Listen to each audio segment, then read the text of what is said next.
Alright, hey everybody. We're going to be talking for a little bit today. We got a new monster. We got Title Update 3 for Monster Hunter Wilds, that being Omega Planetes. Planets.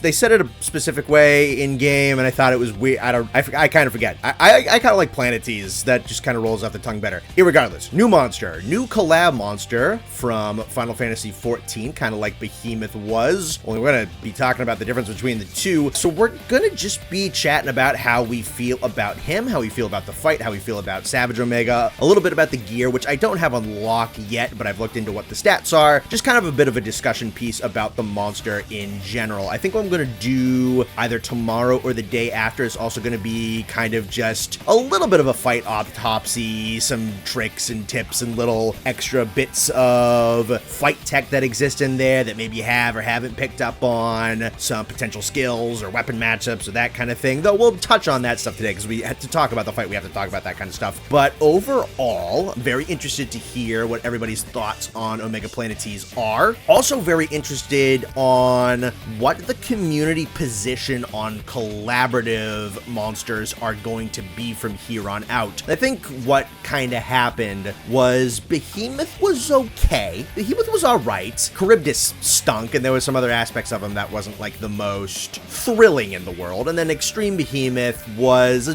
decent challenge. Again, lots more Charybdis spam. I think that one attack in particular hurt Behemoth really bad, and then the rest of his kit was okay. And then the Lessons are generally regarded fairly negatively, especially Ancient, and even thoughts towards the core Leshen are not the highest ever. He's not the most thrilling battle, but I think from what I'm hearing, the general thoughts and sentiments, especially among those who are fighting him a little bit more as intended, which is something we'll talk about, is that Omega Planetes is like not just good, but like surprisingly good. And there was some stigma regarding this title update coming out that I think was due to Behemoth and Leshen being what closed out the high rank of world, neither of them being spectacular. They range from pretty good to nah.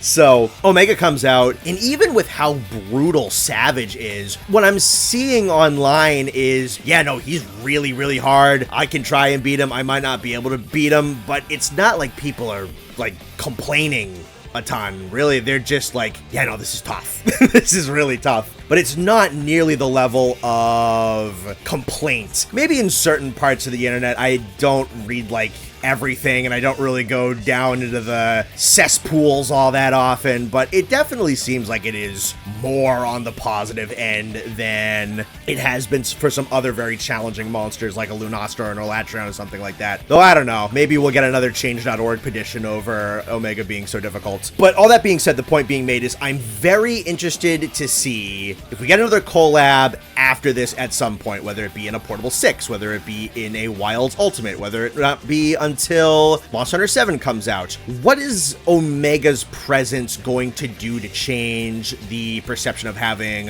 collaborative boss battles? Because there's some people, and I am at least on the list of consideration, that Omega's one of the best fights in the game currently. Both of the ATs have been good. A number of the 9x5 tempered monsters, a number of the 8x5 tempered monsters have also been very, very fun. And there's a lot of just good bouts for their relative place in difficulty. But Omega might be up there as one of the best things in the game currently. So what is that going to do for the perception of collaborative fights going forward? The event around him is also really cool. This being a collab, the Monster Hunter team has shown that they are very dedicated to putting just a crap ton of effort into these collaborations. They add in new gesture attack emotes that have their own little effects. They change up the fonts. They change up the music. They added little characters and little story beats to kind of introduce the whole concept. They have the plot line of Omega's going to the Ice Shard Cliffs because he's deduced that Jindahad is like the most powerful thing in the local region. So he's trying to find a way to harvest data and evolve off of combat with Jindahad. You know, if you do the standard Omega, what you do is I don't know if you kill Jin or you just put him in a place where he can't get scanned, or you send him tumbling down into a place where he'll just be weakened but alive, and Omega stays as Omega. But you have like the little baby Omega from the storyline saying that that this is like a time-hopping kind of paradoxical being, so there's a chance that Omega could come back in like an alternate style where he would once again be returning for the first time, and Savage is kind of like a what if Omega was successful in absorbing information off of Jin, and then he gains extra attack and he gains the frostbite breath and all that kind of stuff and actually grows in power from encountering Jin Dahad, which that's a really cool storyline. I'm not going to pretend like I super understand how Omega works in Final Fantasy, but that my very, very rough understanding of how he operates as that kind of being and how they translated that into this little miniature plot for the TU, I think was really cool. They pull out all the stops for their collaboration stuff, and I think that's something that I really appreciate with the Monster Hunter team when they do collaborations, is they don't waste it, they don't just slap something in there, but they also give a demonstration that they understand the game that they're borrowing from,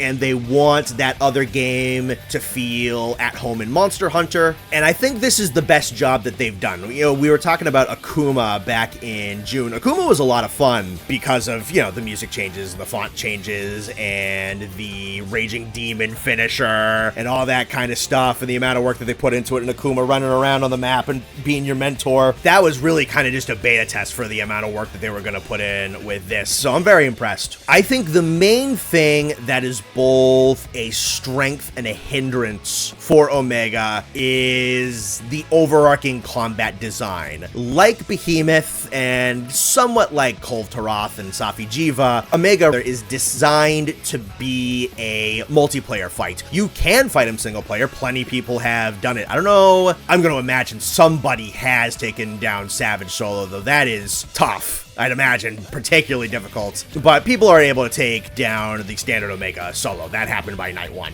It's certainly not impossible to do solo, but as far as I am aware, he lacks single player health scaling, so hey there, editing Connor real quick. That last part is incorrect. He does have single player health scaling. The places where he doesn't have health scaling is in other levels of multiplayer. So there's 1 player health and there's 4 player health. So talking about this going forward, I understand that correction, and that part is incorrect from my original assumption. So if you're fighting him solo, you're dealing with 1 gigantic health pool that was built for 4 people, so that's a lot to deal with. And at the same time, he is designed in a way to encourage weapon rolls and weapon classes, which is something that, again, Behemoth was trying to do. I don't really remember him doing it particularly well, which I'm not even super sure why he didn't do it so well, because the base formula is really not that different from how Omega operates. Because what you're looking to do with both of the fights is you have one guy who's lancing, or your lance or your gun lance or whatever, and then you have a support guy, so that's a guy running SNS for the heal items while your weapon is drawn, or is running Hunting Horn. Honestly, if you are playing Hunting Horn for this, thank you. You are a treasure to the community. I had a couple of people on stream last night doing Hunting Horn for our runs, and they are probably one of the main reasons we lived. And we also had a couple of SNS players that were doing a great job too. And then your remaining 2 hunters are damage. So those are your gunners, people running dual blades, people running like great swords, or really kind of anything else, and throwing as much firepower they can into the legs, trying to break the legs, wound the legs, get flinches off on the legs. Those are your biggest weak points right there. That and the head, and I think also the sensor on his back when that shoots out when a leg breaks is also a huge weak point for him. There is a lot of information and numerical stuff to track with Omega, which kind of makes me interested to go into like some tricks and whatnot on him because of that Lunastra video I just did the other day, and just kind of being in that sort of mood. But yeah, that is generally what the game is wanting you to do. Not like you can't do it in a different way if you want to, but a tank, a support, and 2 DPS is your general composition. And then with proper communication, with proper team composition, with a lot of effort put in, some good communication, and some decent planning, Omega goes from harrowing to a really good challenge that is particularly manageable. Obviously, I'm sure a lot of you guys who aren't like me and aren't a creator with a community and are resorting to either SOS flares or support hunters, especially SOS flares and randos, you know that team building and communication and coordination is not always what you get when you play Monster Hunter online in rando lobbies. It's really gonna depend on who you get, honestly. So that is probably the only real thing that holds Omega back from definitively being the best that the game has to offer, though it might still not entirely get in its way. We really kind of need to just get past the honeymoon phase and really fight them a whole bunch and go back and fight some of the 9x5s and 8x5s more, because there's stuff like Arkveld and Soregios and Laggy and Raidao that are all very, very good in this game. I'll say what 18 New Udra can do and other stuff going forwards. If there's any reason why Omega wouldn't be the top of somebody's list, it would be that very intentional design. If you don't want to do this in a team of 4 running specific roles, yeah, this is going to get challenging for you, but if you do want to go into those roles and you do want to kind of play as intended, you're going to have a really, really good time. Might have a good time one way or the other. Different strokes, different folks, right? But I can see people being frustrated. Now, I've said this before with a couple of monsters and a couple of other mechanics, things like rampages and things like sieges and whatnot. I recognize that Monster Hunter was initially designed to be a franchise about playing with a team and playing in multiplayer and communication and prep work and stuff like that. It is something that went into the initial design of the franchise. So if the monsters or a mechanic delves into it, I personally don't knock Monster Hunter particularly hard, because that is something that went into the initial ideas of how the game would work. You know, things like Lao Shen Lung date back to MH1, so supposed to be these scaled for multiplayer, larger-than-life giant battles that you need a number of individuals coordinating with and figuring out what they want to do and bringing different weapons and different items and whatnot. That goes back to MH1. So if you have stuff like Omega, like the Sieges, like Kulve Taroth, all that kind of stuff, I really don't knock Monster Hunter that bad for it. But at the same time, I do sympathize for those who would be struggling. Though I will say, they did seem to very much build the AI of the follower system for Omega, so unless you are determined to true solo it, you are, with how Wilds works, never really in a position where you cannot get functioning teammates. And with how the support system works in Wilds, of course, you get to pick which hunters go with you. It doesn't just have to be random, you just have to go into certain menus and pick which followers you want, and the follower that has a lance will deliberately go for the head and take aggro. There's a hunter with a hunting horn that will deliberately be going for buffs and heals, and there's other stuff like an SNS user who will also be going for item heals and stuff like that. The bots are programmed with Omega's mechanics in mind, so if you just want to go full in on the DPS, you can set the pre-listed hunters to go for the other supporting and defensive roles and kind of keep Omega off of you. So even with the coin flip that is playing online, even with the fact that there is multiplayer scaling for Omega and all that, the support system really finds a home with this monster in the fact that it will create it means that there's never a scenario where you aren't going to be able to get the help that you want if you want it. Talking about Omega in general, the moveset that's really fun. I was concerned that it was going to be ultra super spam lordy when we were seeing his gameplay for the first time at TGS, and it kind of is, but again, you have to take into consideration how the fight is designed for tanking roles and healing roles and all that kind of stuff, and there are huge, massive, big glowing telegraphs for a whole bunch of his attacks. Some of them still come out really fast, but you can, so long as you're paying attention, you can always know what he's doing, whether he's going to stomp, whether he's going to do the close fire blast, whether he's doing the cone fire blast, whether he's doing the missiles, whether he's doing the mustard bomb, whether he's doing starboard and larboard, whatever he's going to be doing. So long as you're paying attention and not getting greedy and overextending, you are going to be able to keep track of what he does, and then every single move that he has a way to respond to it. You know, the cone flame attacks have the gaps that are communicated that you can get outside. The missiles show you what their radius is, and they'll also, the light of the the missile will kind of start to dim out and fade right before impact, which can give you communication as to when you're supposed to do an iframe dodge or a perfect block or something like that. The mustard bomb will have a designated icon over the head of the player that it's following. If he's doing the big stun beam attack, he will look right at you. If he's doing the sweeping beam lasers out of any of his sides, there are these lines in between all of the beams that you can stand between, and the hitboxes for them are very much as designated. They will also gradually expand as they go out, so you can stand right between his lasers. I've actually anticipated blocking those laser sweeps multiple times and had it just completely bypass me. And then with starboard and larboard, yeah, it's tricky, but you also have like a second window of grace period where after he does the beam sweep, there's like a half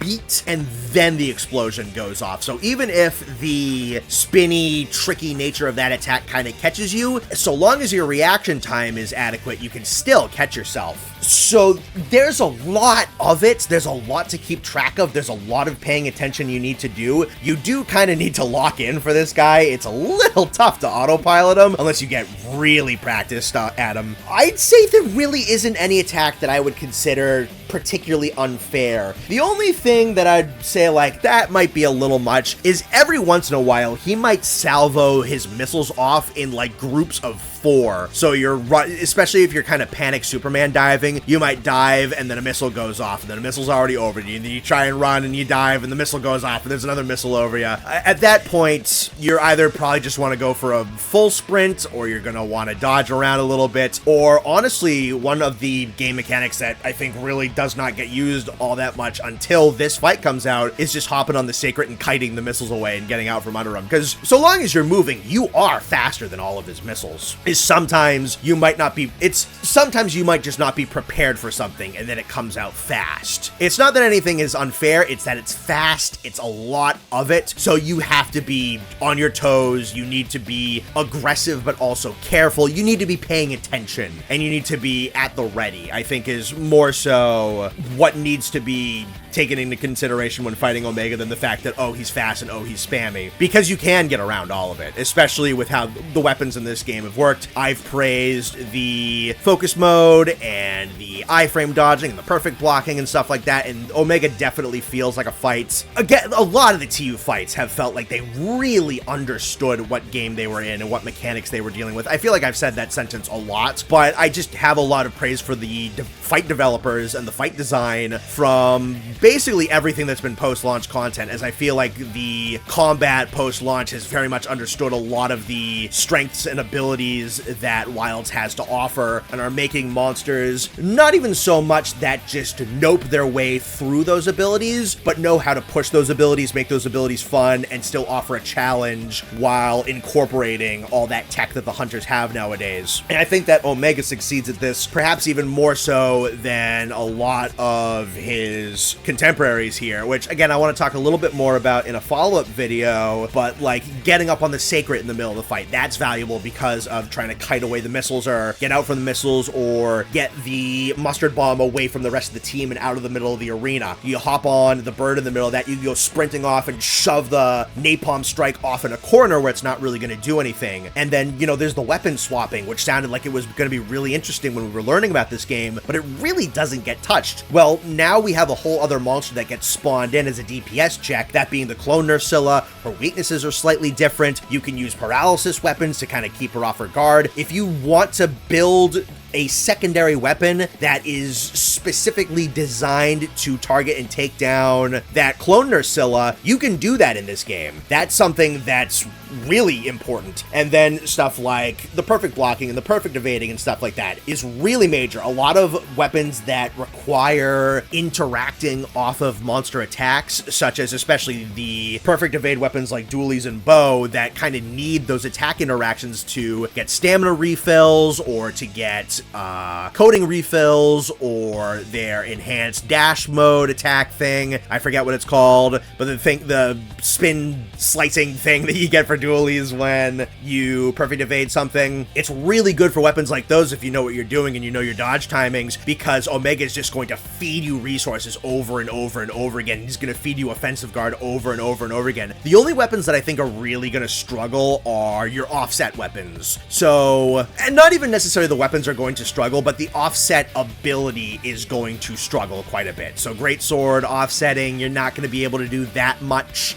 I think you can offset the Rocket Fist, you can offset his stomps, but he doesn't even stomp all that often. And, Hammer's got a lot of offsets. Swax, I bet, is a weapon that probably struggles with this fight at least a little bit because its counter is very, very long in its ending animations, and its offset takes a little bit of time to charge up. I've not run Swax in this fight. I don't know if I would want to run Swax against this fight. The wounds are incredibly important to this fight, right? Because you actually kind of don't really want to 8-brain get rid of those wounds because you need them. What is it? Pantocrator mode, his like hyper enraged state where he's just throwing attacks all over the place. So if you're getting wounds on his legs preemptively, closing those wounds is what you need to do to knock him out of Pantocrator. But if you're getting them when he's not enraged, the last thing you want to do is monkey brain close them before he's enraged, because that's a really valuable resource you've just thrown out, and there were people who were totally doing that last night when we were streaming. But when he's in Pantocrator mode, you want to keep a little bit of a wound stockpile if you can, and then wounds on his head, if those are broken, those can be turned into the bubble shield. So you want to crack that immediately, or do you want to wait till you maybe have enmity so you can stand in the bubble shields and then just have a whole bunch of his range attacks get shock absorbed? There's a lot of stuff you can do. There's a lot of stuff that Wilds has been offering that its fights have just really kind of not been taking advantage of, and there's been a whole bunch of stuff that's either been just really OP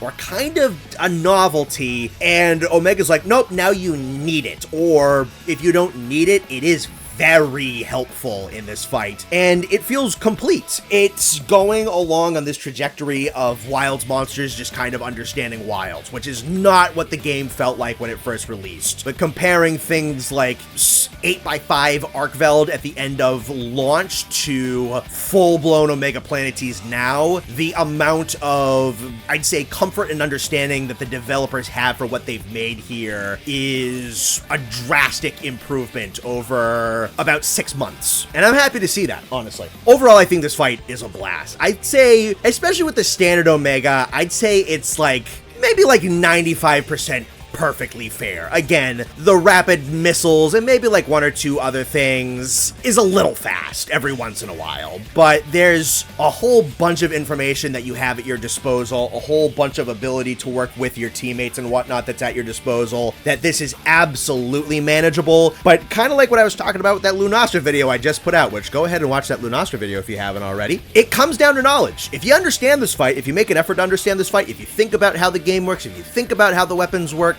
if you do some trial and error and really kind of put your head to it and figure out just how this thing operates, I think you're really going to have a good time with it. I really do. Other than that, we can chat about the gear a little bit. You guys will probably have a little bit more insight into it than I do, as I haven't made anything yet. You have the standard Bale armor that you make off of the regular Omega, and that seems to be very heavily greatsword oriented. It's got its own greatsword that's built in for it. It's got stuff like maximum might. It's got latent power on it, which is, they're making a big deal out of latent power in this game, huh? Which I don't know if you can even, you might be able to work it with the AT Radau stuff if you want to get the latent power extension, if you even want to. That's your prerogative, whatever you want to do with that. It's got resentment. Resentment builds in a lot with the weapon skill, and it's got stuff like quick sheath on it, a little bit of constitution. So a lot of stuff to do with greatsword. And I think also the greatsword itself, its level 2 charge attacks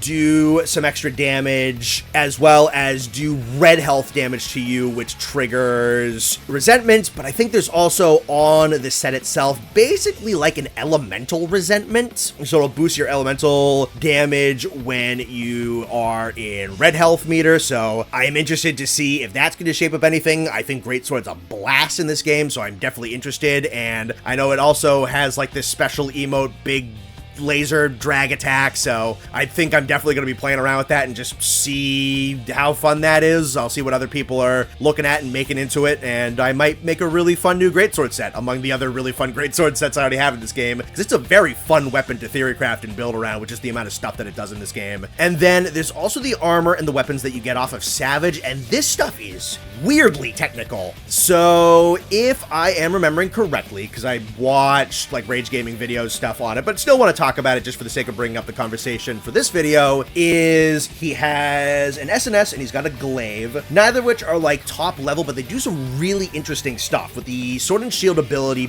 being that when you get a perfect block, it lets out an aura that gives a defense buff to yourself and your allies. And similarly, when you do the rising slash on Insect Glaive, it lets out a pulse that gives an affinity increase to yourself and your allies. I think it's pretty significant both ways too, like notable jump up. So if you're working with a team, you can get a pretty good amount of affinity or defense boosts by working with your other hunters, which is really cool. I don't think they are statistically better than your traditional Ardian weapons in most of those categories, but again, if you're communicating, if you're working with people that you know, if they know what you're running, blah blah blah blah blah, you can kind of build around those weapons. Now your teammates need to care a little bit less about defense, care a little bit less about affinity in their own builds, and can focus in other directions because you can carry them and buff them and that kind of stuff, and basically be giving an affinity hunting horn buff with an Insect Glaive to the people that you're playing with, which is really cool. The armor is then like really weird. So if I remember correctly, again, the way that it works is that you get a random chance of one of two buffs, one of them being like local residents, one of them being like distant residents or something along those lines. If you got the local one, the way that it works is it will do kind of a radial pulse, and if you are with other hunters and you are close to them, you can give yourself, I believe, an affinity boost. So you have to be within a certain proximity of other players, and you have to be with other players, and if you're in that proximity, you can give yourself an affinity boost. And then alternatively, if you get the distant buff, what winds up happening is that if you are, again, you have to be with other players and you are far enough from them that they are not within a certain radius, you get an attack bonus. And then the 4-set piece actually bolsters both of those abilities so that your affinity chunk goes from a certain level, I think, to almost like 30 or 40, and I think the raw attack bonus on the distance scale goes from 10 raw to I think about like 30. I might be wrong on that. You can fix my numbers. I'm not going back to checking the video real quick. I don't even have the armor set. I don't know, but I don't know what that's going to shift. If it's going to, it might be something really interesting to just run with other people. I imagine you could run that set, and you know, if you happen to get the local buff, maybe you want to go with playing Lance or something and get up in the monster's face and be fighting alongside the other guys. But you could run on your second weapon slot. You know, if you get the more distant buff, what you can do is run an HBG or an LBG or something like that with some range attack up or something. I don't know. I am interested to see what other people are going to want to do with this set, if it's actually worth making. You guys can let me know if you know the numbers a little bit better than I do, if you're a little bit more on the up and up on what other people are building than I do. I'm just kind of talking about it because I think the bonuses are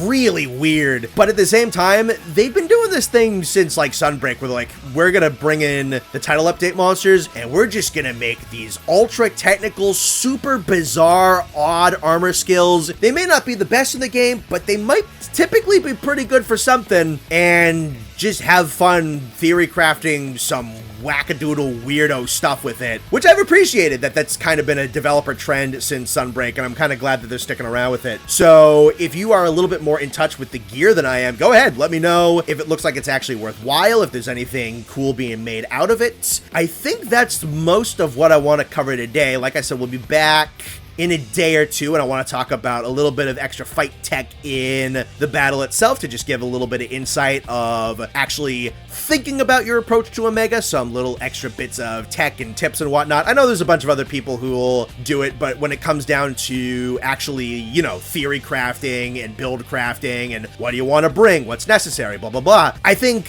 with fights like this, everybody has slightly different opinions, everybody has slightly different priorities, everyone has slightly different insight. It is why I like battles like this, and I think they're really important for Monster Hunter, and Omega, I find, is a fight that does this particularly well. So we'll talk about that soon, but let me know all your thoughts so far about Omega, Savage Omega, their gear, all that kind of stuff, collab fights in general, just all your general thoughts down below, and I'll talk to you in a couple of days. And if you haven't already, talking about technical fights and whatnot, I mentioned it once or twice, but I am very happy with this Lunastra video that I just made that covers her Nova in general, has a broader point about knowledge-based fights with a lot of numbers and subtleties and different tech and potential counter builds and theory crafting that goes into them, and why fights like that are very important. I think it's actually goes along extraordinarily well with Omega, which wasn't even something I was planning for, but I think it fits the theme. So if you haven't watched that video, it's a script I'm very proud of.